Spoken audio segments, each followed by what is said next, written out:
भूतांचा दरबार. फार वर्षांपूर्वीची गोष्ट आहे. एका जंगलात खूप सारी भूत राहत होती. त्या सर्वांचा एक राजा होता. त्याचं नाव होतं कालीचरण. तो खूप शक्तिशाली होता आणि तितकाच भयानक देखील होता. सर्व भूत त्याला घाबरत असत. कालीचरण त्याच्या महालात राहत असे. कोणत्या भूताला जर न्याय हवा असेल तर ते कालीचरणच्या दरबारात न्याय मागायला येत. महाराज, मी दूर शहरात जाऊन धष्टपुष्ट मानव पकडून आणला, मात्र याने त्या मानवाला चोरून खाऊन टाकलं. नाही महाराज, तो मानव मी शहरातून पकडून आणला होता. अच्छा, तर मग सांग, तू त्या मानवाला कोणत्या शहरातून पकडून आणले होतेस? मी त्याला सूरजगड मधून पकडून घेऊन आणलं. तू खोटं बोलत आहेस. सूरजगड मध्ये वर्षानुवर्षे दुष्काळ आहे, म्हणून तिथला कोणताही माणूस जाडा नाही. लंबू भूत, या भूताला आगीत टाकून जाळून टाका. महाराज, महाराज, मला माफ करा. मी पुन्हा असं नाही करणार. या भूतांच्या दरबारात सर्वांना न्याय मिळतो.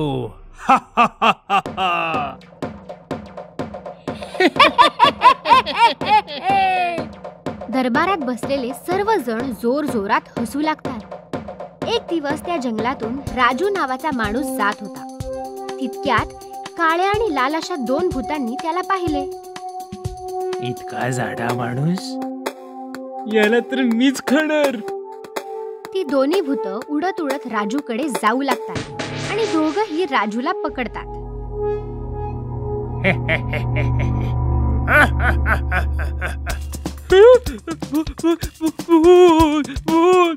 या मानवाला पहिले मी पकडलंय.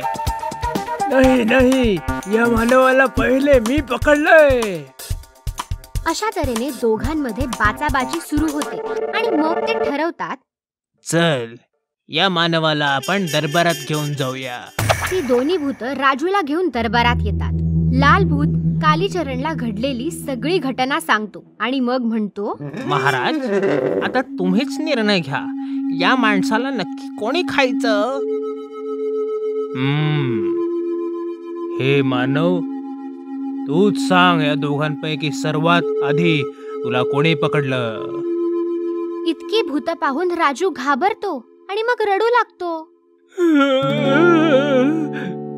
मला जाऊ द्या, मी चुकून जंगलात आलो, मला जाऊ द्या.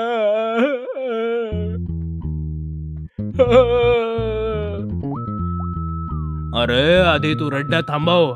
मला रडणारी माणसं आवडत नाही. रडू नाही तर काय करू? मला काळ्या भूताने खाल्लं काय किंवा लाल भूताने खाल्लं काय? शेवटी मी मरणारच आहे. दया करा महाराज. तू भूतांच्या दरबारात आहेस. इथे दया नाही, फक्त न्याय मिळतो.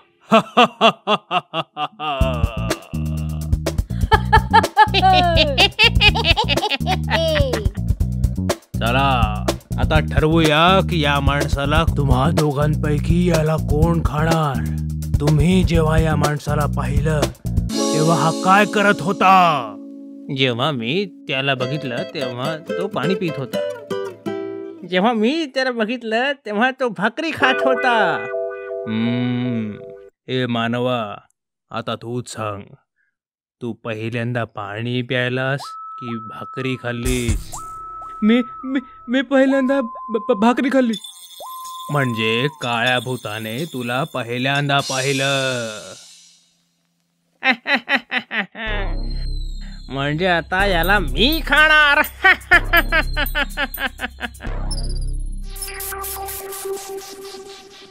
म्हटलं होतं ना, भूतांच्या या दरबारात सर्वांसोबत न्याय होतो. तितक्यात राजूला एक कल्पना सुचते आणि तो म्हणतो, पण भूतांच्या महाराजा, तुम्ही त्या लहान भूताबरोबर अन्याय केला. तू काय म्हणतोयस? मला मान्य आहे की काळ्या भूताने मला पहिल्यांदा पाहिलं, पण मी तर छोट्या भूताला पहिल्यांदा पाहिलं आणि त्याच वेळी माझ्या मनात विचार आला की मला हे छोटे भूतच खाऊ शकतं, म्हणून माझ्यावर या छोट्या भूताचाच अधिकार असला पाहिजे. हे तू काय म्हणतोयस? हा माणूस बरोबर बोलतोय. त्याच्यावर या छोट्या भूताचाच अधिकार असला पाहिजे, म्हणून त्याला छोटे भूतच खाणार. तितक्यात ते छोटे भूत म्हणालं, पण महाराज, मी माणूस नाही खात. काय? महाराज, मग तर तुम्ही मला इथून सुखरूप जाऊ दिलं पाहिजे आणि हाच न्याय आहे. आणि या भूतांच्या दरबारात सगळ्यांसोबत न्याय होतो ना. कालीचरणला राजूचं म्हणणं पटतं आणि मग तो म्हणतो, हा माणूस बरोबर बोलतोय. जर लहान भूत त्याला खाऊ इच्छित नाही तर त्याला जाऊ दिलं पाहिजे, कारण या भूतांच्या दरबारात सगळ्यांसोबत न्याय होतो.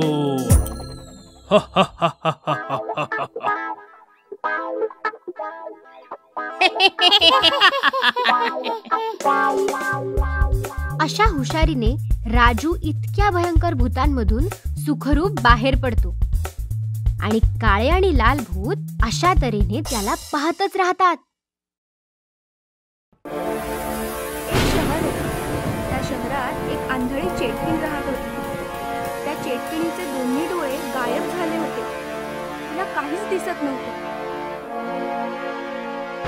मला माहिती आहे तुम्ही सगळे इथे लपलेले आहात. मला दिसत नाही याचा फायदा उचलताय, पण तुम्ही माझ्यापासून सुटू शकत नाही.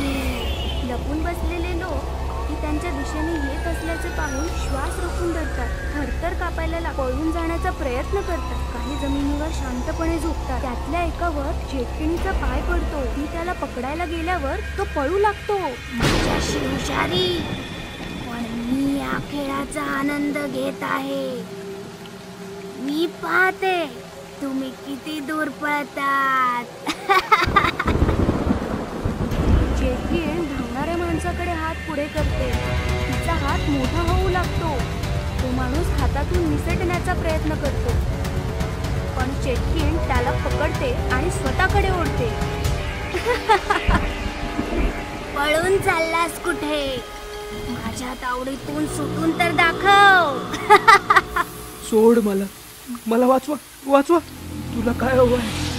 तू मला का पकडलायस? सगळ्यात आधी मी तुझे डोळे काढीन आणि स्वतःला लावीन, आणि मग तुला घरी नेऊन खाईन. चेटकीण त्या माणसाचे दोन्ही डोळे उचलून माणूस वेदनेने ओरडू लागतो. चेटकीण ते डोळे स्वतःला लावते. अरे वा, तुझे डोळे तर मस्त आहेत. मी अगदी स्पष्टपणे पाहू शकते. चल, माझ्या जेवणाची वेळ झाली आहे. चल घरी जाऊ.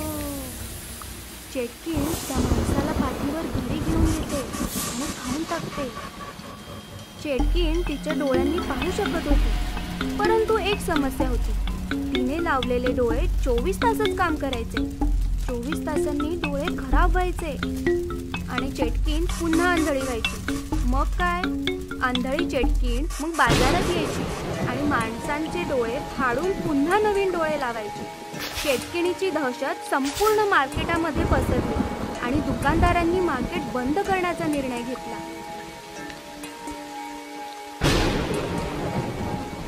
भावांनो, ती अंधळी चेटकीण रोज येत असते आणि कोणाला ना कोणाला घेऊन जाते. पोटी ग्राहकही बाजारात येत नाही. काय करायला पाहिजे? जोपर्यंत चटणीला काही इलाज नाही तोपर्यंत बाजार बंद ठेवूया. होय होय, बाजार बंद ठेवूया. होय होय, बाजार बंद ठेवूया. अशा प्रकारे दुकानदारांनी बाजार बंद केल्याने संपूर्ण बाजारपेठेत शांतता पसरली. रात्र झाली की चेटकीण बाजारात यायची, पण बाजारात कोणीच नसायचं.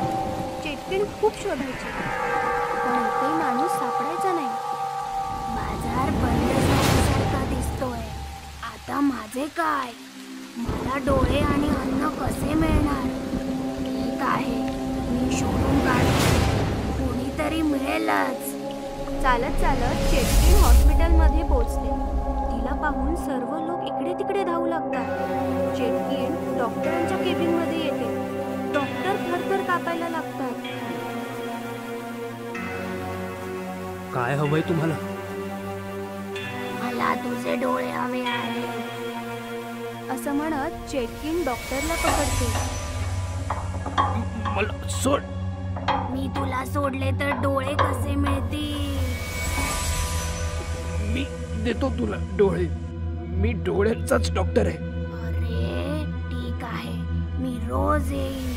मला 2 डोळे आणि 1 पेशंट खायला हवा आहे. जर माझ्याशी दगाबाजी केली तर माझ्यापेक्षा वाईट कोणी नाही. ठीक आहे, मला सोड.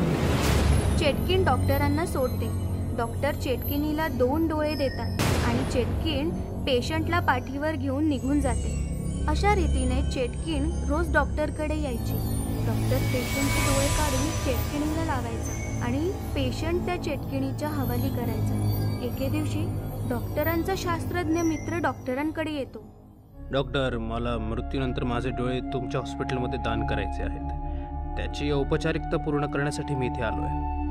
हो, तुम्ही इथे का आलात? तुम्ही तुमचे डोळे दुसऱ्या हॉस्पिटलमध्ये दान करा.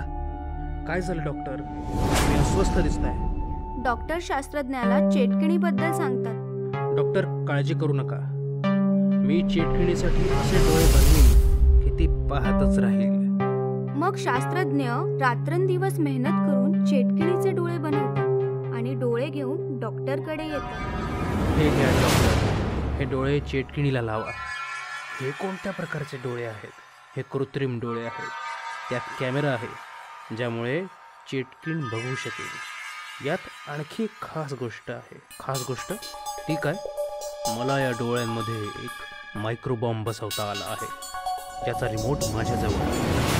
मग चेटकिणी येते आणि शास्त्रज्ञ पटकन लपतो. डॉक्टरांचे डोळे तयार आहेत की नाही? तयार आहे. तुम्ही झोपा. चेटकीण आडवी होते. शास्त्रज्ञाने दिलेले डोळे डॉक्टर हे काय डोळे आहेत डॉक्टर? याच्यामध्ये तर खूप तेजस्वी प्रकाश आहे. ते एका लहान मुलाचे डोळे आहेत ना, त्यामुळे धारदार आहेत. ठीक आहे, मी जाते. उद्या तयार राहा. असे बोलून चेटकीण निघून जाते. चेटकीण निघून गेली. वैज्ञानिक, बाहेर या. शास्त्रज्ञ बाहेर येतो. मग डॉक्टर आणि शास्त्रज्ञ चेटकिणीच्या मागे मागे हॉस्पिटलच्या बाहेर येतो. आता आपण स्फोट करू शकतो. असे म्हणत शास्त्रज्ञ रिमोट काढतो आणि बटन दाबतो.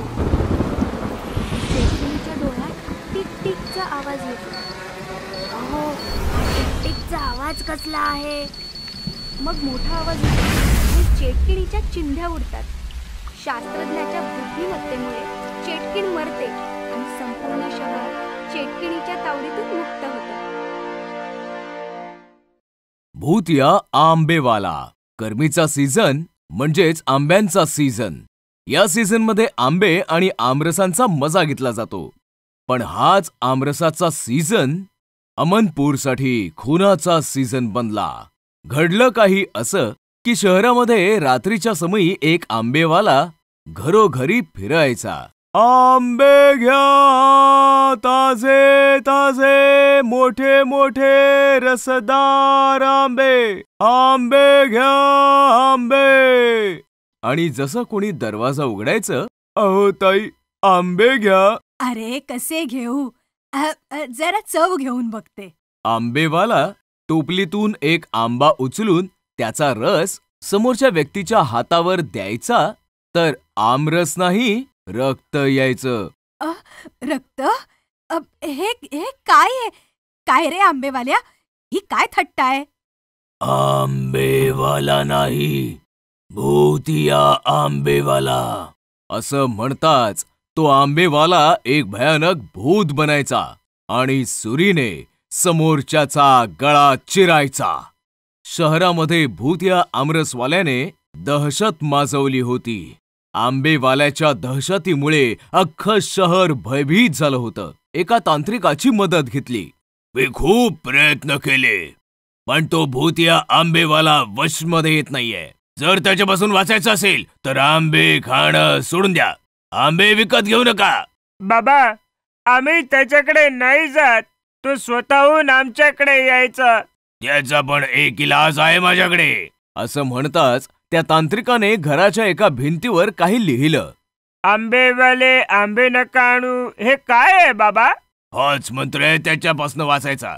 शहराच्या सर्व भिंतींवर हा मंत्र लिहा. तो आंबेवाला तुमच्या घरामध्ये कधीही नाही येणार. बाबांनी लिहिलेला तो मंत्र अख्ख्या शहरभर पसरला. लोकांनी भिंतींवर लिहायला सुरुवात केली, आंबेवाल्या आंबे आणू नकोस. आणि कमालच झाली. ना त्या दिवसानंतर कोणी आंबेवाल्याला पाहिलं आणि नाही आंबेवाला कोणाच्या घरी गेला. पण लोकांच्या मनात त्या आंब्यांची भीती बसली होती. कोणीही आंबे विकत घेत नव्हतं. अमनपूरमध्ये आंबे खाणं आता काही साधारण गोष्ट नव्हती. एके रात्री विशाल आणि रीटा दोघे भाऊ बहीण भरपूर सामानासह रेल्वे स्टेशनवरून शहरामध्ये आले. ओहो, एक टॅक्सी नाही मिळत आहे. विचित्रच शहर आहे. बरं झालं बाबा 20 वर्षांपूर्वीच हे शहर सोडून मुंबईला शिफ्ट झाले. मला तर हे शहर खूप आवडतं. या शहरात आपलं पिढीजात घर जे आहे. राहू दे राहू दे. तू तर असं बोलतोयस जसं काही तूच त्या घरात राहिलायस. पहिल्यांदाच आई बाबांना न सांगता समरमध्ये चिल मारायला आपण इकडे आलोय. आपल्याला तर हे पण नाही माहित की आपलं घर कुठे आहे, त्याची अवस्था काय आहे. कुणाला तरी विचारूया. अगं तो बघ, नाक्यावर तो आंबेवाला आहे. नाक्याच्या मधोमध एक आंबेवाला टोपलीत आंबे घेऊन बसला होता.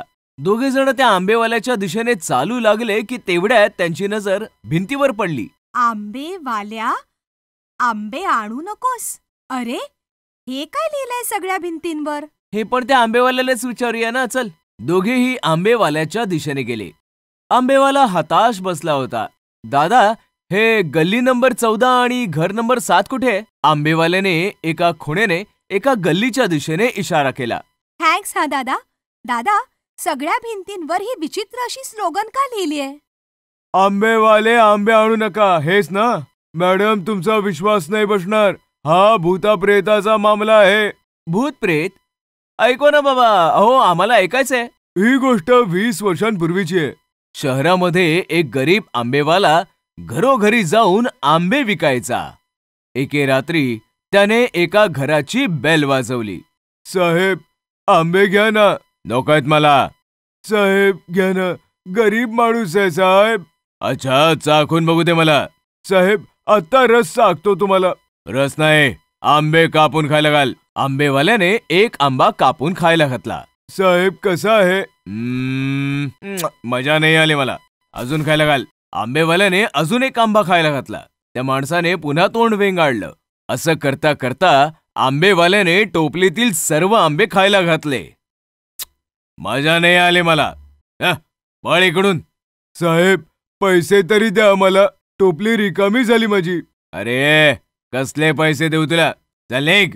आंबेवाल्याला खूप राग आला आणि त्याने सुरी काढली. अरे, तुझी लायकी नाही भिकाऱ्या. मला चाकू दाखवतोस? या चाकूने तुझ्या खून करून टाकेन. हा? काय होणार होतं? त्या बदमाशाने त्या आंबेवाल्याला सुरीने मारून टाकलं. मग तो आंबेवाला भूत बनला आणि लोकांना घरोघरी जाऊन मारू लागला. त्याच भूतापासून वाचण्यासाठी भिंतींवर हे लिहिलं गेलंय. How sad. आता तर तुमच्याकडून पण कोणी आंबे विकत घेत नसेल ना? डोंट वरी, मी तुमच्याकडून आंबे विकत घेऊ. हो, पण आधी आम्ही चाखून नक्की बघणार. आता तुम्हाला आंब्याचा रस खाऊ घालतो. हात पुढे करा बरं. दोघांनी हात पुढे केले आणि आंबेवाल्याने रस काढायला सुरुवात केली. पण आंब्यातून आमरस नाही निघाला. रक्त आलं. रक्त? ही काय थट्ट आहे? मस्करी नाही, बदला. घरांचे दरवाजे बंद झाले तर मग काय? आता मी रस्त्यावर राज्य करेन, हाहाकार माजवेन. असं म्हणताच तो आंबेवाला भयंकर भूत बनला. मग विशाल आणि रीटा थरथर कापू लागले. भूत भूत. आम्हाला सोडून द्या, आम्ही तुमचं काय बिघडवलंय? तू नाही, तुझ्या बापाने मला माझ्या चाकूने मारणारा मुंबईला पळणारा लफंगा आणि कोणी नाही, तुमचाच बाप आहे. हे ऐकताच विशाल आणि रीटा आश्चर्यचकित झाले. तेवढ्यात भूताने त्याची रक्ताळलेली सुरी काढली आणि दोघांवर वार करायला सुरुवात केली. सपासप वारांमुळे दोघे घायाळ झाले आणि तडफडून तडफडून मरून गेले. Haunted bus stop. ही गोष्ट आहे निजामाबादची. निजामाबाद शहराच्या बाहेर सुनसान भागात एक छोटासा बस स्टॉप होता तर सरळ साधा छोटासा बस स्टॉप. पण त्या बस स्टॉप बद्दल लोकांच्या मनात जरा विचित्र भावना होत्या. साधारणपणे बस स्टॉपवरनं प्रवासाला सुरुवात होते. लोक बस स्टॉपवरनं बस पकडून आपल्या ठिकाणी पोहोचतात. पण निजामाबादच्या या बस स्टॉपने बऱ्याच लोकांच्या आयुष्याचा प्रवास संपवून त्यांना मृत्यूच्या हवाली केलं होतं. अखेर काय होतं त्या बस स्टॉपचं रहस्य? गोष्ट फार वर्षांपूर्वीची आहे. निलिमा नावाची मुलगी अर्ध्या रात्री बस स्टॉपवर बसची वाट पाहत होती. तेव्हा काही बदमाश मुलं आली आणि सुनसान जागेचा फायदा घेऊन तिच्यासोबत गैरवर्तन करू लागले. निलिमा बरीच ओरडली. वाचवा वाचवा वाचवा मला, सोडा सोडा मला, वाचवा वाचवा, सोडा मला, प्लीज वाचवा. पण त्या सुनसान बस स्टॉपवर तिची मदत करायला कोणीच नाही आलं. तेव्हा अचानक एक बस निलिमाने येताना पाहिली. निलिमाला वाटलं बस ड्रायव्हर बस थांबवून तिची मदत नक्की करेल. बस थांबवा प्लीज, बस थांबवा, वाचवा, बस थांबवा, मला वाचवा. पण बस ड्रायव्हरने निलिमा सोबत जबरदस्ती करत असलेल्या त्या मुलांना पाहिलं आणि तो घाबरला. त्याने बसचा स्पीड वाढवला. निलिमा रस्त्यावर उभी राहून फक्त ओरडत होती. पण घाबरलेला बस ड्रायव्हर चुकून निलिमाला चिरडून पुढे निघून गेला आणि निलिमाचा मृत्यू झाला. म्हणतात की आजही त्या बस स्टॉपवर निलिमाच्या भूताची सावली आहे. जी कुठली बस किंवा प्रवासी त्या बस स्टॉपवर रात्रीच्या अंधारात थांबते, निलिमाचं भूत त्यांना संपवून टाकतं. एके रात्रीची गोष्ट आहे. अजय नावाचा मुलगा सुनसान रस्त्यावरून त्रासाने चालला होता. तेव्हा त्याला एक सायकलवाला समोरून येताना दिसला, जो फारच घाबरलेला होता. जय हनुमान ज्ञान गुण सागर जय कपीश तू लोक उजागर, जय हनुमान ज्ञान गुण सागर जय कपीश. अजयने सायकलवाल्याला थांबवलं. दादा थांबा जरा. दादा काय झालं? तुम्ही एवढे घाबरलेले का दिसताय? अरे तिकडे छप्पर थरथरतय, मुलगी रडते. अमावस्येची रात्र आहे ना, वाचवा वाचवा ओरडते. वाटतंय की ती आज प्रकट होणार आहे. तिचा सोडा, पण तुम्ही एवढे सुनसान रात्री इकडे काय करताय? अहो दादा, मला निजामाबादला जायचंय. औरंगाबादेतून आलो एका ट्रक मध्ये बसून. ट्रक फरीदाबादला चालला होता, त्यांनी मला इकडेच म्हणून उतरवलं. आता पुढे कसं जायचं? इकडे कुठली बस किंवा बस स्टॉप सापडेल का? बस स्टॉपचं नाव ऐकताच सायकलवाला जरा जास्तच घाबरला. Bus stop? बस स्टॉप आहे ना मागे, पण तुम्ही तिकडे जाऊ नका. रात्रीला तिकडे बस नाही थांबत कुठली, कारण की तो भूतिया बस स्टॉप आहे. आज अमावस्या आहे, आज तर नक्कीच बळी घेणार ती. निघून जा इकडनं. असं म्हणून सायकलवाला सायकलवर बसून निघून गेला. वाटतंय डोक्यावर परिणाम झालाय. अरे बस स्टॉप आहे समोर म्हणजे काही प्रॉब्लेम नाही. बस स्टॉप आहे म्हणजे सकाळपर्यंत छप्पर तरी मिळेल. सकाळच्या सकाळी बघू. असं म्हणताच अजय चालू लागला आणि चालता चालता बस स्टॉपवर पोहोचला. बस स्टॉप फारच सुनसान आणि अमावस्येच्या अंधारामध्ये फार विचित्र होता.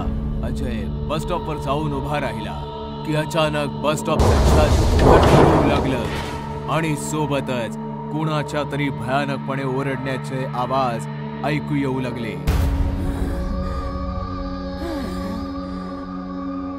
निघा इकडनं, निघा, सोडा सोडा, वाचवा वाचवा मला, बस थांबा, बस थांबा, वाचवा. अजय थोडा घाबरला पण नंतर सावरला. हे बघ, जो कोणी गर्दूला इकडे लपला असेल ना, पटकन इकडनं निघून जा. तुझ्या कृत्याने गरीब घाबरत असतील, मी नाही. कायद्याने पंडित आहे मी, मंत्रतंत्र मलाही येतात. अरे आजच थोडी प्रवास करतोय मी, अर्धा भारत फिरून आलोय मी घाबरणार नाहीये. हा असा आवाज थोडा वेळ सुरू होता पण अजयवर त्याचा काही एक परिणाम झाला नाही. नंतर हे आवाज हळूहळू थोडे थोडे कमी झाले आणि शांतता पसरली. वाटतंय की तो नशेडी पळाला. तेव्हा अचानक शांततेला चिरत अंधारातनं एका मुलीचा आवाज कानावर पडला आणि अजयने अंधारामध्ये पाहिलं. रस्त्यावर एक मुलगी तिचं तोंड गुडघ्यांमध्ये दाबून हमसून हमसून रडत होती. ए मुली, कोण आहेस तू आणि इकडे का बसलीस? तेव्हा अचानकपणे काही मवाली मुलं आली आणि त्या मुलीला घेराव घालून त्रास देऊ लागली. येते काय कोपच्या मध्ये? हे पाहताच अजयचं रक्त खवळलं. सुनसान रस्ता बघून मुलीची छेड काढतात. अजय मवाल्यांच्या दिशेने निघाला आणि एकाची कॉलर पकडून त्याला खेचू लागला की अचानकपणे सर्व मवाली गायब झाले. हे बघून पहिल्यांदा अजयला भीतीची खूप भीती वाटू लागली. त्याने मुलीकडे वळून पाहिलं तर त्याचे डोळे पांढरे झाले. आतापर्यंत रडणारी ती मुलगी एक भयानक भूतनी बनली होती. अजयकडे पाहून ती भयानक हसत होती.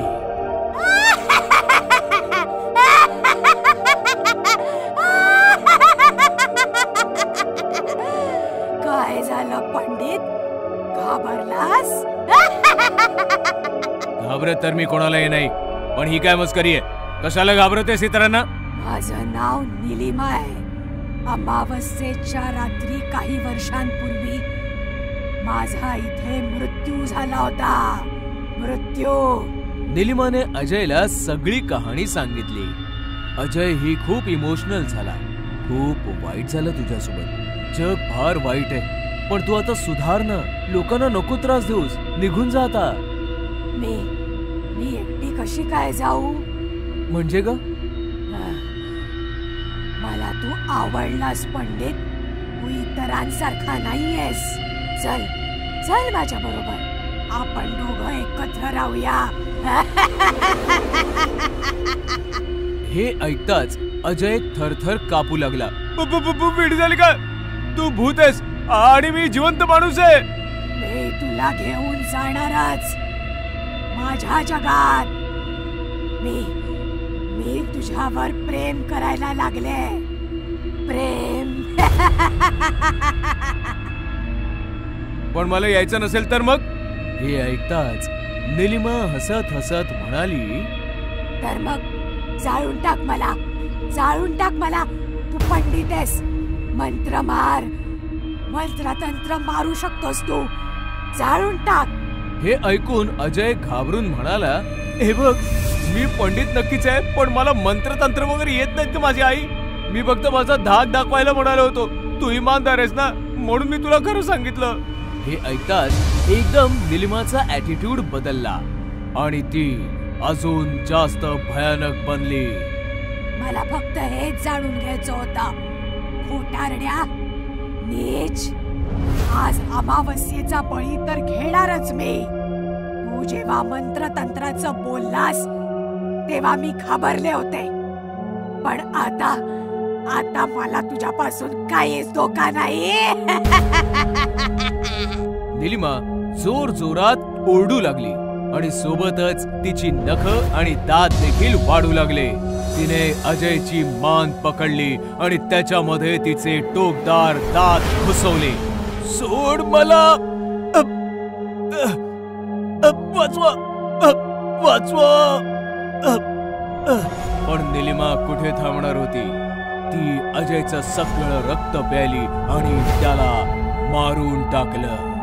अशा प्रकारे अमावस्येच्या रात्री त्या भूतिया सुनसान बस स्टॉपवर आणखी एका प्रवाशाचं प्रेत लावारिस बनून पडून राहिलं. भूतनी आंटी पार्ट 2. एक छोटस शहर होतं. शहरामध्ये होती एक कॉलनी. नाव होतं भूतनवाडी. भूतनवाडीतील प्रत्येक आई भीतीच्या सावटाखाली जगायची, कारण की भूतनवाडीच्या एका घरामध्ये एक म्हातारी भूतणी जंगलातून राहायला आली, जी कॉलनीतील लहान लहान मुलांना पकडून सतवायची आणि त्यांना खाऊन टाकायची. भूतनी म्हातारी होती, पण काळ्या जादूमध्ये माहिर होती. ती कोणत्या तरी खूपसुरत आंटीचं रूप घ्यायची आणि मैदानात खेळणाऱ्या मुलांकडे जाऊन त्यांना भुलवून थापा मारून त्यांच्या घरी आणायची आणि मग मारून टाकायची. चल बाळा, माझ्या घरी चल, मी तुला रबडी खायला देईन. मुलंही त्या भूतणीच्या गोष्टींमध्ये अडकायची आणि तिचं बोट पकडून तिच्या घरी यायची. तिच्या घरामध्ये पाऊल ठेवताच अचानक त्या भूतणीचं रूप बदलायचं आणि तिच्या सत्य रूपात यायचं, ज्यांना बघून ती पुरं घाबरायची. मम्मी मला वाचव, मला सोड ना, तू आंटी नाही भूतणी आहेस. भूतनी नाही, भूतनी आंटी. खायला आला होतास रबडी, आता स्वतःच खाणं बनशील. भूतनी आंटीला पप्पी दे बरं बाळा, आणखीन किती ओरडशील. नाही, मी तुला पप्पी नाही देणार, तू फार वाईट आहेस, सोड ना मला मम्मी. बडबड बंद कर, मला खाऊ दे तुला, चल. या प्रकारे भूतणीच्या त्या कारनाम्यांमुळे कॉलनीमध्ये हाहाकार माजला. लोक म्हाताऱ्या भूतणीकडे गेले, त्यांनी समजावलं, पण त्याने काही फरक नाही पडला. मग लोकांनी तंत्रमंत्राचा सहारा घेतला. तांत्रिकांना तिच्या घरासमोर बसवलं, पण दुष्ट भूतणीने त्यांनाही तिच्या शक्तीने पळवून लावलं आणि ती तिची मनमानी करू लागली. अशा प्रकारे कॉलनीचं नाव भूतनवाडी पडलं. बघा, जर या कॉलनीमध्ये राहायचं असेल तर मुलांना घेऊन आपल्या घरामध्ये बंद राहा, नाहीतर कॉलनी सोडा. बस फक्त आता हे 2 उपाय उरलेत आपल्यासाठी. बिचारी लोक कॉलनी सोडून जातील तरी कुठे? त्यांनी त्यांचे घरचे दरवाजे कायमचे बंद केले आणि भीतीच्या सावटाखाली जगू लागले. लोकांच्या सतर्कतेमुळे भूतणी पण त्रासू लागली, कारण की ती अजून म्हातारी होऊ लागली आणि तिला खाणं मिळणंही कठीण झालं होतं. हे काय, लोकांनी तर दारं बंद करून घेतलीत, आता मी कशी जगणार? मला वाटतं आता पुन्हा जंगलचा रस्ता धरावा लागेल. तेव्हा भूतनीने पाहिलं की एक बाई तिच्या गोलमटोल मुलासोबत येत होती. अरे वा, बहुतेक करून कॉलनीत नवीन राहायला आलेत. मुलगा पण अगदी फुग्यासारखा फुगलेला दिसतोय. इथे सर्व घरांचे दरवाजे बंद बघून मुलगा त्रासला. मम्मी, काय रे गोलू? माझा फ्रेंड म्हणत होता की चांगली कॉलनी आहे, पण इथे तर सर्व दरवाजे बंद आहेत, एकही मुलगा दिसत नाहीये. आता मी खेळणार कोणासोबत? तेव्हा भूतनी रूप बदलून त्यांच्या समोर उभी राहिली. तुमचं स्वागत आहे आमच्या कॉलनीमध्ये. थंडीमुळे लोकांनी दारं बंद करून ठेवले. अरे वा, तुमचा मुलगा तर अगदी माझ्या मोलू सारखा आहे. माझा मोलू आत्ताच मैदानात खेळायला गेलाय. मैदानाचं नाव ऐकताच गोलू खुश झाला. थोडा वेळ गप्पा झाल्यानंतर मुलगा आणि आई निघून गेले आणि भूतनी खुश झाली. आज तर पार्टी करणार मी. थोड्या वेळानंतर फुटबॉल हातात घेऊन गोलू मैदानात पोहोचला. तेव्हा त्याने पाहिलं मैदानात त्याच्या वयाचा एवढा मुलगा खेळत होता. हे बघून गोलू खुश झाला. तू मोलू आहेस ना? माझं नाव गोलू आहे, माझ्यासोबत खेळशील का? नक्की खेळेन मी. मग काय, बराच वेळ दोघे खेळत होते आणि खेळता खेळता ते थकले. खूप घाम आलाय आणि आता तहान पण लागलीये. मग चल माझ्या घरी पाणी पिऊन येऊया. तुझं घर जवळच आहे ना? तुझी मम्मी भेटली होती मला. चला जाऊया आपण. गोलू मोलूच्या मागे मागे त्याच्या घरापाशी पोहोचला तेव्हा भूतनी आंटी बनून घरापाशी उभी होती. ये बाळा. गोलू मोलू सोबत जसा त्याच्या घराच्या आतमध्ये गेला, घराचा दरवाजा बंद झाला आणि मोलू पण गायब झाला. मोलू, कुठे आहेस तू? घरात यावा गोलू म्हणून पाठवून दिला मी नकली मोलू. भूतनीचं भयानक रूप बघून गोलू कापू लागला. वाचवा, वाचवा मम्मी. प्यायला आला होतास पाणी, आता माझी तहान भागवशील. भूतनी आंटीला पप्पी देऊन टाक, आता आणखीन किती ओरडशील. प्लीज मला नका मारू, मी माझ्या मम्मीचा एकुलता एक मुलगा आहे. आईचा एकुलता एक मुलगा, जसा कापूस हलका फुलका. कचा कचा चावून टाकीन. हाती लागला एक कावळा मुलगा. असं म्हणताच भूतनी गोलूच्या दिशेने सरकू लागली आणि गोलू मागे मागे सरकू लागला. जसं भूतनीने गोलूला टच केलं, तिला विजेचा करंट लागला आणि ती जळू लागली. हे माझ्यासोबत काय होतंय? तेवढ्यात गोलूची आई तिकडे आली. अगदी बरोबर होतंय. तुला काय वाटलं मी तुला ओळखलं नाही? तुझ्यासारख्या शेकडो भूतनी पाहिल्यात मी. पण मी जळते कशी काय? कारण गोलूच्या गळ्यात त्याच्या आजीने दिलेला ताईत आहे. तुझ्यासारख्या हजारो भूतनी एक होऊन जरी आल्या ना तरी त्या जळून भस्म होतील इतकी शक्ती आहे या ताईतामध्ये. चल गोलू. असं म्हणताच मम्मी गोलूला घेऊन निघाली आणि भूतनी आंटी तडपून तडपून राग झाली. मग काय, मग तर कॉलनीचे सर्व दरवाजे गोलू आणि त्याच्या आईच्या स्वागतासाठी उघडे झाले. इंग्रजी हडळ. ही कहाणी आहे इंग्लंडच्या लंडन शहराच्या जवळ असलेल्या छोट्याशा गाव पॅरिपोनाची. पॅरिपोना घनदाट जंगल आणि डोंगरांनी वेढलेलं एक सुंदर गाव होतं. जशी परदेशी माणसं भारत फिरायला येतात तशीच भारतीय लोक सुद्धा परदेश बघायला जातात. असेच काही मित्र लंडन बघण्यासाठी पहिल्यांदा इंग्लंडला गेले. त्यांच्यामध्ये राजू पण होता. उंच उंच डोंगरांवर फिरणं आणि घनदाट जंगलांमध्ये रात्रभर निशाचरासारखं फिरणं राजूला खूप आवडायचं. 15 दिवस राजू मित्रांसोबत लंडन फिरत होता. त्यांनी एक गाईडही केला होता. तो त्यांना शहराची माहिती देत होता. 15 दिवसातच राजू लंडन फिरून खूप बोर झाला. यार माधव, मी खूप बोर झालोय यार. चल ना डोंगरात आणि जंगलांमध्ये जाऊया, धमाल करूया, मजा येईल. मी तर एक गाव पण सर्च केलंय. जास्त दूर नाहीये पॅरिपोना. पॅरिपोनाचं नाव ऐकताच तो इंग्रजी गाईड दचकला. न्यू न्यू पॅरिपोना न्यू. आता याला काय झालं यार? म्हणजे हा आता आपल्याला पॅरिपोना नाही फिरवणार? नाही यार, याने तर आधीच सांगितलं होतं ना हा शहराच्या बाहेर नाही जाणार म्हणून. आणि पॅरिपोना तर अजिबातच नाही. असं काय आहे पॅरिपोनामध्ये? डोंगर आणि घनदाट जंगलांनी वेढलेलं एक सुंदर गाव आहे. याचं सोडा, तुम्ही तरी याल ना माझ्यासोबत? नाही यार, आतापर्यंत फक्त शहरच फिरलोय. या शहराची चव चाखणं अजून बाकी आहे. तुला कळतंय ना? पॅरिपोना विषयी राजूच्या मनामध्ये अजूनच उत्सुकता निर्माण होऊ लागली आणि तो एकटाच ट्रेन मध्ये बसून निघून गेला. जेव्हा तो निघाला तेव्हा रात्र होती. पॅरिपोनाला पोहोचला तेव्हा खूप रात्र झाली होती. चारी दिशांना काळे काळे डोंगर आणि घनदाट जंगल होतं आणि मधोमध होतं पॅरिपोना. हे पाहताच राजूचं मन सुखावून गेलं. अरे वा, फार मजा येणार आहे. कारण की गावकरी थकून भागून जेवून आता आराम करत असतील नाही. रात्रभर जंगल आणि डोंगरांचा आस्वाद घेतो, सकाळी सकाळी गावात जाईन. राजूने टॉर्च काढला आणि जंगलात फिरू लागला. जंगलामध्ये भयंकर श्वापद होती, पण राजूला सवय होती स्वतःला वाचवत जंगलामधनं चालत चालत डोंगराच्या माथ्यावर पोहोचला. राजूला तहान लागली होती खूप आणि त्याच्याजवळ पाणीही उरलं नव्हतं. उफ, थकलो रे बुवा. हा डोंगर जरा जास्तच टफ आहे. इथे कुठे पाणी मिळालं असतं ना तर फार बरं झालं असतं. असं म्हणताच राजू टॉर्च फिरवू लागला की अचानकपणे अंधारात एका कोपऱ्यात बसलेली म्हातारी दिसली आणि राजू घाबरला. कोण आहे तिकडे? डोंट वरी, मी सॅनिटा आहे. इथेच डोंगरावर राहते. तुला पाणी पाहिजे ना? पाण्याचं नाव ऐकताच राजू धावत पळत त्या म्हातारीकडे गेला आणि तिच्याकडनं पाणी घेऊन त्याने प्यायला. तुम्हाला मराठी पण येतं? हो, तुझ्यासारखे बरेच इंडियन्स येतात. मी त्यांचे प्रश्न ऐकून ऐकून मराठी शिकले. प्रश्न ऐकून? खूपच थंडी आहे ना, विस्की पिणार का तू? हे ऐकून तर राजूच्या मनात गुलाब फुलू लागले. हो, नक्की पिन. मग ये माझ्या मागे. राजू सॅनिटाच्या मागे मागे एका झोपडीमध्ये गेला ज्याचं छत नव्हतं. डोक्यावर चंद्र लटकत होता.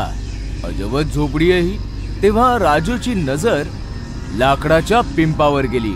वाटतंय की ह्याच्यामध्ये विस्की आहे. राजूने इकडे तिकडे पाहिलं पण सॅनिटा नव्हती कुठेच. वाटतंय की काही कामनिमित्त बाहेर गेली असावी. मी विस्की तरी पिऊन घेतो. जसं राजूने पिंपाचं झाकण उघडलं तो अवाकच झाला, कारण की त्याच्यामध्ये विस्की नाही, एक भयंकर विलायती हडळ बसली होती. राजू घाबरला. हडळ हसत हसत बाहेर आली.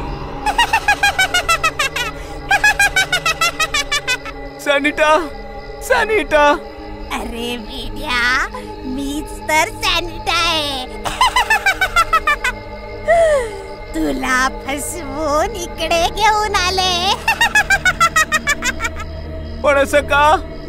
कारण मी उपाशी आहे. मला तुला खायचंय. आता कळलं मला.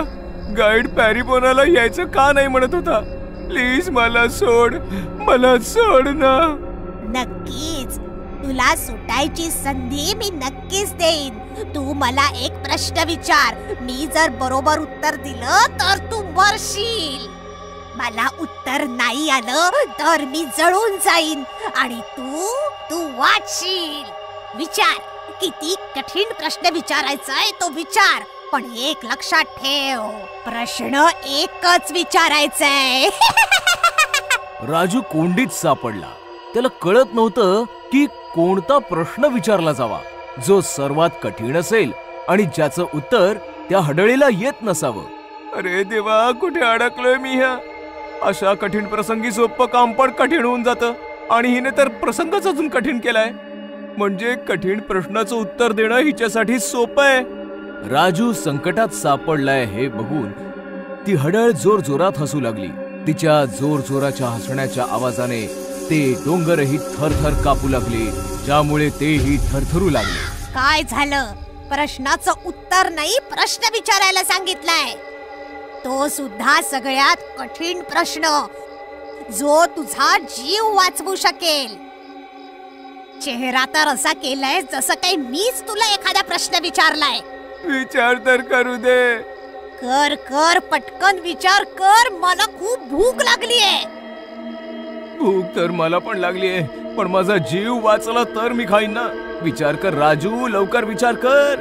अशा प्रकारे राजूने बराच वेळ आपलं डोकं खाजवलं, पण त्याला एकही कठीण प्रश्न सुचला नाही. त्याच्या डोक्यामध्ये प्रश्न तर भरपूर होते, परंतु प्रश्न तर भरपूर आहेत, पण ही हडळ पटकन त्याचं उत्तर देईल आणि मला माझा जीव गमवावा लागेल. नाही नाही नाही, फालतू प्रश्न विचारून कोंबड्यासारखं हलाल नाही व्हायचं आहे मला. कोंबडीचं अंड. अचानकपणे राजू जोराने ओरडला. मिळाला, प्रश्न सापडला. हे ऐकताच हडळ खुश झाली. अच्छा, मला पण बघू दे किती कठीण प्रश्न आहे. जो कोणी या झोपडीत आलाय तो झोपडीच्या बाहेर नाही गेला. एवढं लक्षात ठेव. चल विचार. मी तुला जो प्रश्न विचारणार आहे ना, तो मी लहानपणापासूनच ऐकतोय, पण कोणी याचं उत्तर नाही देऊ शकलं. याचं खरं उत्तर जगातला कोणी माणूस नाही देऊ शकत. अरे तर मग पटकन विचार ना. प्रश्न हा आहे की आधी कोंबडी आली की अंड? आधी कोंबडी आली की आधी अंड? कोंबडी, अंड, नाही, अंड, कोंबडी, अंड, कोंबडी, अंड, कोंबडी, नाही, नाही. अशा प्रकारे हडळ अंड आणि कोंबडी करत राहिली आणि प्रश्नामध्ये गुरफटून गेली. थोड्या वेळाने अचानकपणे ती हडळ जळू लागली आणि बघता बघता ती हडळ जळून भस्म झाली. म्हटलं होतं ना मी, या प्रश्नाचं उत्तर आजपर्यंत कोणी नाही देऊ शकलंय. अशा प्रकारे राजूने आपल्या प्रश्नाने आणि सोबतच अख्ख्या पॅरीपोनाला हडळीच्या जाचातून मुक्त केलं. पिझ्झा डिलिव्हरीवाला.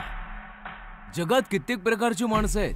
या लोकांमध्ये कुठल्या ना कुठल्या प्रकारे संबंध आहे. कोणी कुणासाठी हिरो आहे तर कोणी विलेन. बरीच लोक अशी पण असतात जी काहीही नसतात, फक्त असतात. मुकेशही असाच एक माणूस होता. आपल्या फॅमिली सोबत मुंबईला शिफ्ट झाला होता आणि पोट भरण्यासाठी पिझ्झा डिलिव्हर करत होता.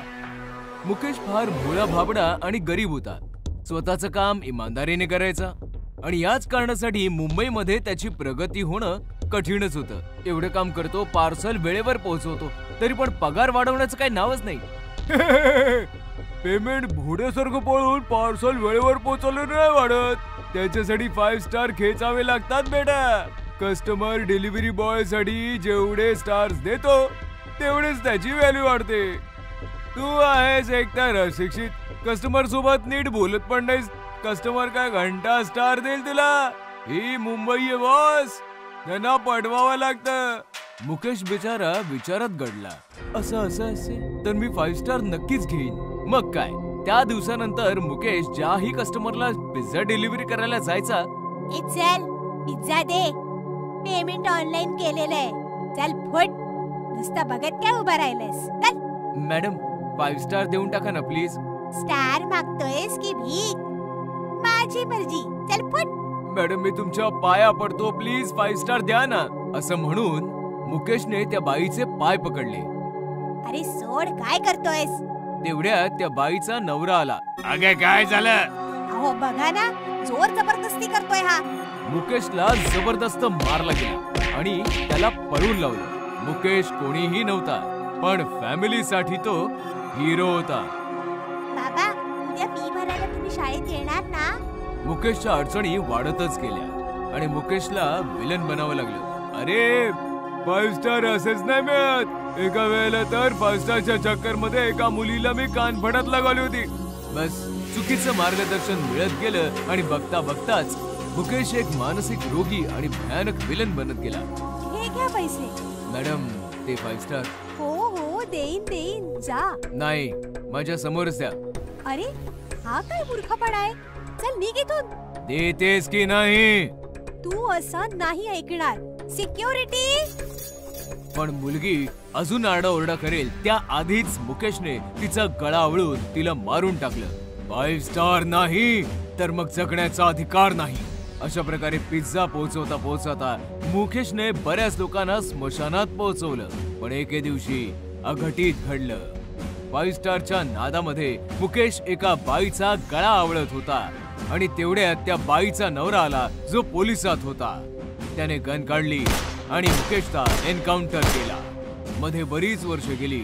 रीमा पुण्यामध्ये कॉलेजमध्ये शिकत होती आणि गर्ल्स हॉस्टेलमध्ये राहायची. एके रात्री ती तिच्या पप्पांशी कॉलवर बोलत होती. ओ बाबा, तुमचं जेवण झालं का? मैत्रिणी त्या खाली मेसमध्ये जेवायला गेल्या. नाही, माझा मूड नव्हता. मी ना पिझ्झा ऑर्डर केलाय. काय बाबा, तुम्ही आणि तुमचे रूल्स. तुमची पिझ्झाशी काय दुश्मनी आहे?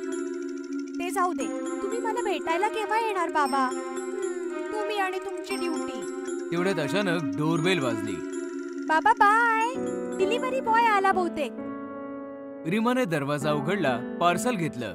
तिने डिलिव्हरी बॉय कडे बघितलं पण नाही. पण जशी ती दरवाजा बंद करू लागली, मॅडम 5 स्टार द्यायचं बरं का. रीमाने आता नजर वर करून बॉय कडे बघितलं आणि तिच्या हातून पार्सल खाली पडलं.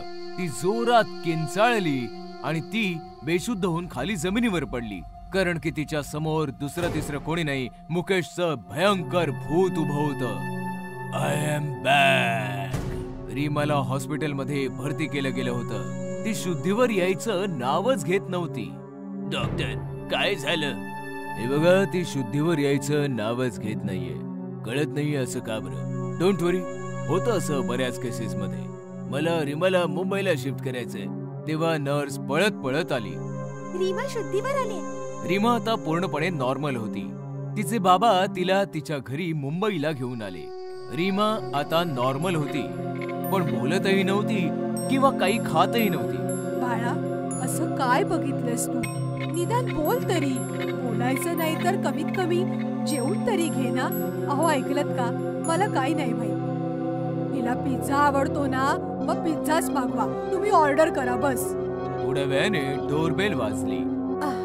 बहुतेक करून डिलिव्हरी बॉय आहे. तुम्ही रीमाच्या जवळ बसा, मी बघून येते. रीमाच्या आईने जसा दरवाजा उघडला, ती जोरात किंचाळली. कारण की समोर मुकेशचं भूत उभं हसत होतं. काय आंटी, ओळखलं का? आईचं किंचाळणं ऐकून रीमा एकदम ओरडली. बाबा चला, आईचा जीव धोक्यात आहे. रीमाचे बाबा अचानकपणे कन्फ्युज झाले आणि तेही रीमाच्या मागे मागे पळत पळत हॉलमध्ये आले. हॉलमध्ये मुकेशचं भूत रीमाच्या आईचा गळा आवळून उभं होतं. बाबा, बाबा त्या दिवशी हेच भूत आलं होतं डिलिव्हरी बॉय बनून. सोड सोड, माझ्या आईला सोड. असं म्हणताच रीमा त्या भूतासोबत झटपटू लागली. पण भूताने तिला हवेत उडवलं आणि रीमा भिंतीवर जाऊन आदळली. अचानक भूतावर फायरिंग झाली. भूताने पाहिलं रीमाचे बाबा गन घेऊन त्याच्यावर फायरिंग करत होते. हे पाहताच मुकेशचं भूत हसू लागलं. पोलीस काका, आज मी तुमच्या या खेळण्याने मरणार नाहीये. त्या दिवशी मेलो कारण की मी जिवंत होतो. आज मी मरायला नाही, मारायला आलोय.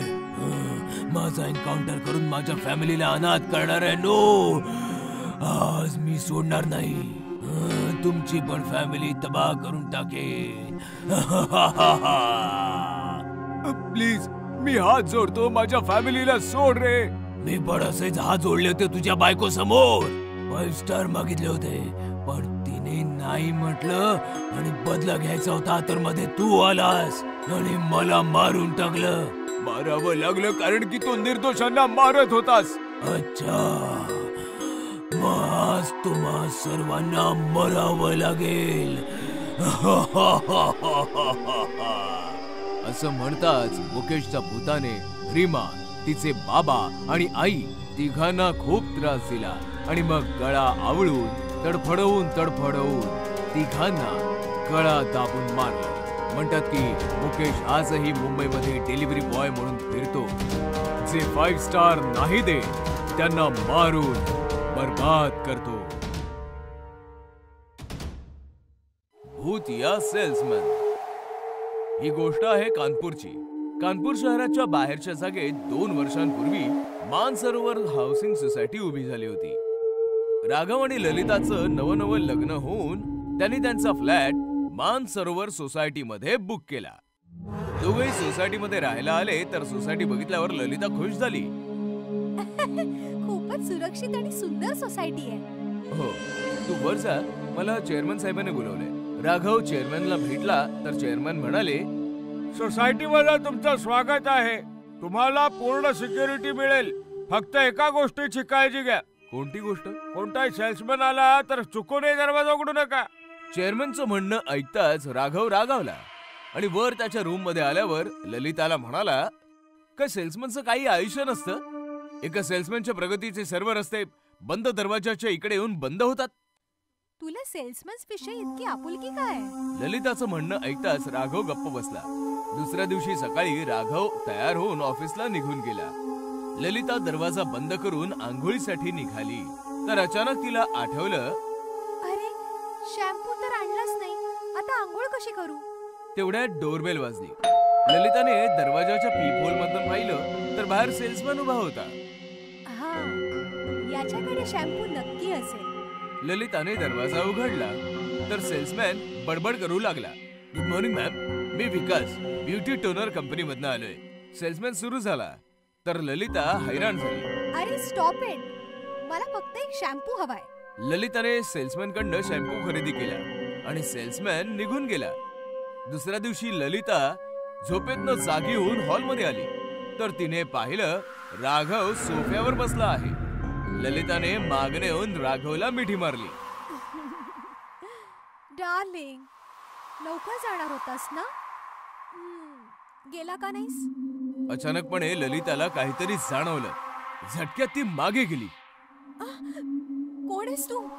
सोफ्यावर बसलेला माणूस मागे वळला तशी ललिता घाबरली.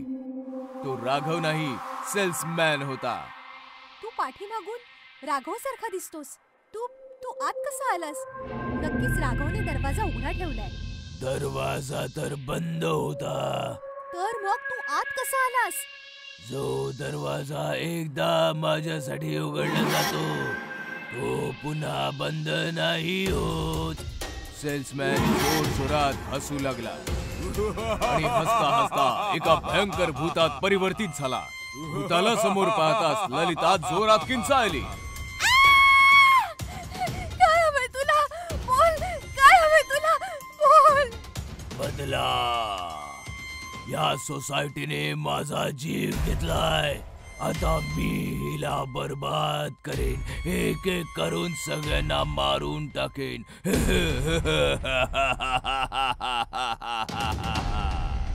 सेल्समॅन ललिताच्या दिशेने पुढे होऊ लागला. आणि ललिता मागे मागे सरकू लागली. राघव त्याचा मोबाईल त्याच्या बेडरूम मध्ये विसरला होता.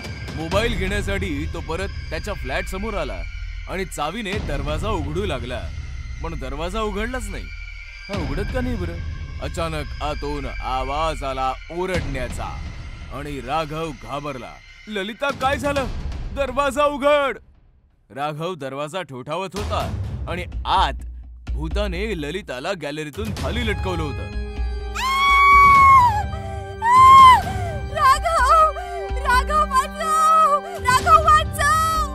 मी पण असाच मेलो होतो.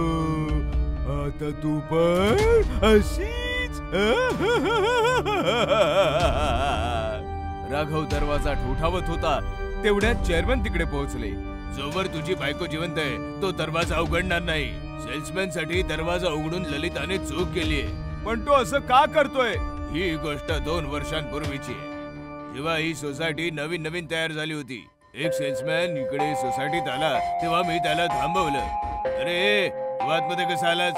सोसायटीमध्ये सेल्समॅन अलाउड नाहीयेत. मी विकास आहे साहेब, वॉचमॅन पासून लपून आलोय. माझ्या भावाला मोठा जॉब मिळणार आहे, त्याच्यासाठी पैसे जमा करतो साहेब. प्लीज मला वर जाऊ द्या ना. नाटकं करू नकोस, पळ इकडनं. मी त्याला धक्के मारून बाहेर काढलं, म्हणून तो पायपावरनं वर चढला आणि पाय घसरून खाली येऊन पडला. तेव्हापासून त्याचा आत्मा सोसायटीमध्ये भटकतोय. जो दरवाजा उघडतो त्याला तो खाली पाडून मारून टाकतो. चेअरमॅनचं म्हणणं ऐकताच राघव वेड्यासारखा ओरडत दरवाजा ठोठावू लागला. विकास दादा, दरवाजा उघडा. मी तुमचा छोटा भाऊ राघव. ती माझी बायको आहे, तिला काही करू नका. सेल्समॅनचं भूत ललिताला खाली सोडणारच होतं. तेवढ्यात त्याने राघवचा आवाज ऐकला. त्याने लगेच ललिताला वर खेचलं. ललिताचा जीव वाचला. सेल्समॅनचं भूत लगेच दरवाजाकडे पळालं. त्याने दरवाजा उघडला. समोर राघव उभा होता. भूताने राघवला मिठी मारली. राघव, माझ्या भावा, कसा आहेस तू? मी ठीक आहे दादा. तुम्ही का गेलात आम्हाला सोडून? मला तुला मोठा माणूस बनवायचं होतं. मी मोठा माणूस बनलोय दादा, हे बघा. ललिता दोघांजवळ आली तेव्हा राघवने ललिताला सांगितलं, तू विचारत होतीस ना की माझं सेल्समॅन वर एवढं प्रेम काय आहे? कारण की माझा हा भाऊ सेल्समॅन होता जो माझ्यासाठी मेला. मी एका सेल्समॅनचा छोटा भाऊ आहे. सेल्समॅनचं भूत राघव आणि ललिताकडे बघून बोलू लागलं. खरंच राघव, खूप मोठा माणूस बनलायस तू. ललिता, मला माफ कर. प्रतिशोधाच्या आगीमध्ये मी जळत होतो. तुम्हा दोघांना पाहताच ती आग विझून गेली. आता मला मुक्ती पाहिजे. अलविदा. असं म्हणताच सेल्समॅनचं भूत सोसायटीतून कायमसाठीचं मुक्त झालं आणि राघव आणि ललिता आनंदात राहू लागले.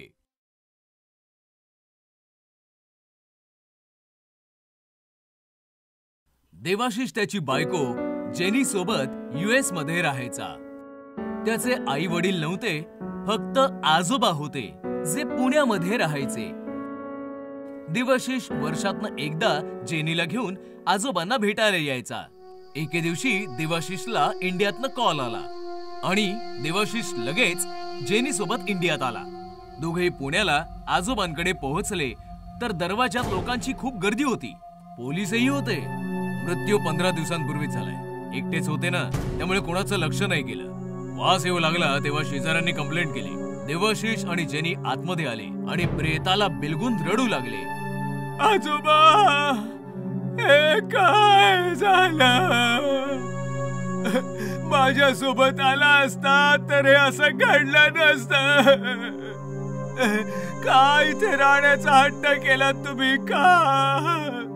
देवाशिष आणि जेनीने आजोबांचे अंतिम संस्कार केले आणि काही दिवस इंडियामध्ये राहायचा निर्णय घेतला. आजोबा तर नाही राहिलेत. आता त्यांची ही प्रॉपर्टी विकून आपण कायमचे अमेरिकेला निघून जाऊ. हो, जसं तुला योग्य वाटेल. जेनी आणि देवाशिष आजोबांच्या घरी राहू लागले. एके दिवशी दोघे झोपले होते तेवढ्यात कुणीतरी दरवाजा वाजवला. देवाशिषने दरवाजा उघडला तर भाजीवाली उभी होती. साहेब, भाजी घ्या ना, ताजी ताजी आहे भाजी. सॉरी, नकोय मला. देवाशिष आणि जेनीला अमेरिकन खाणं आवडायचं. ते दररोज अमेरिकन खाणं ऑर्डर करायचे आणि खायचे. पण भाजीवाली देखील दररोज सकाळी दारावर ठकठक करायची. साहेब भाजी घ्या ना, ताजी ताजी आहे भाजी. देवाशिष दररोज तिला नाही म्हणायचा आणि दररोज ती नेमाने यायची. एके दिवशी देवाशिषचं पोट खराब झालं आणि तो जेनीला म्हणाला, जेनी, आपण इंडियामध्ये आहोत तर आपल्याला इकडचंच खाणं खाल्लं पाहिजे. अमेरिकन फूड आपल्याला या क्लायमेटमध्ये डायजेस्ट होत नाहीये. उद्या आपण भाजीवालीकडनं भाजी घेऊया. मध्यरात्र झाली होती. जेनी आणि देवाशिष झोपले होते की अचानक त्यांचा दरवाजा ठोठावला गेला. दोघे जागे झाले. आता यावेळी कोण आलंय? मी जाऊन बघतो, असं म्हणताच देवाशिषने जाऊन दरवाजा उघडला तर दरवाजामध्ये तीच भाजीवाली होती.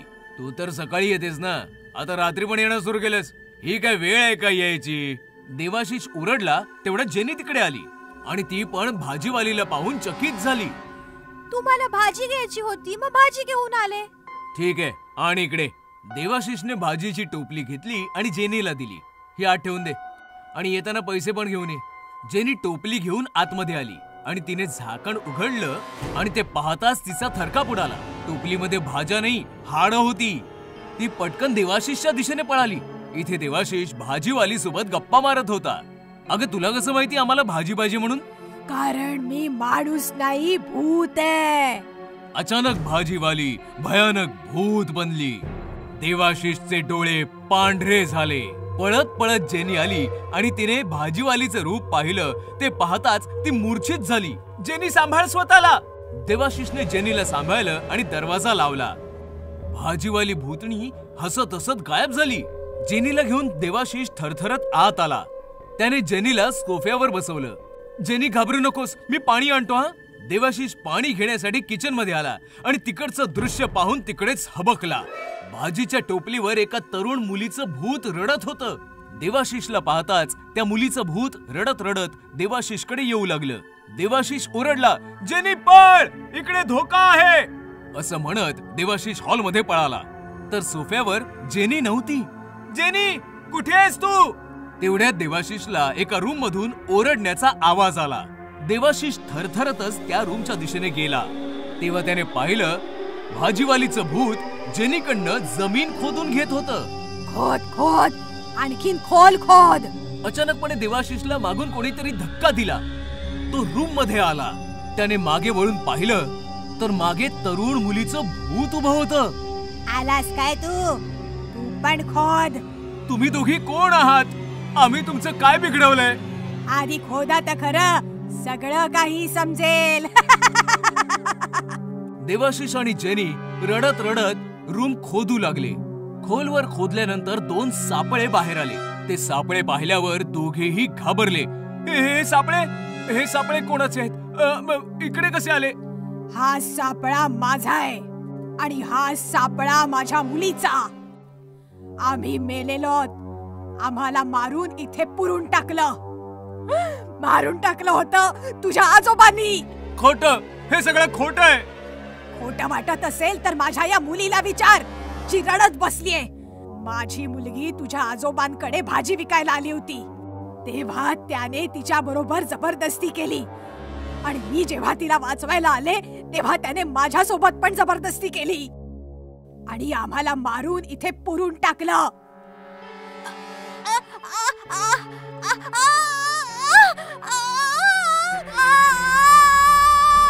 मग आम्ही शपथ घेतली, तुझ्या आजोबांना तर मारूच आणि तुमचा निर्वंश करून टाकू. आजोबांना तर मारून टाकलं, आता तुझी पाळी आहे. असं म्हणताच दोन्ही भूतणींनी देवाशिष आणि जेनीला पकडलं. गळा दाबून दोघांना तडफडून मारून टाकलं आणि त्याच खड्ड्यामध्ये पुरून टाकलं.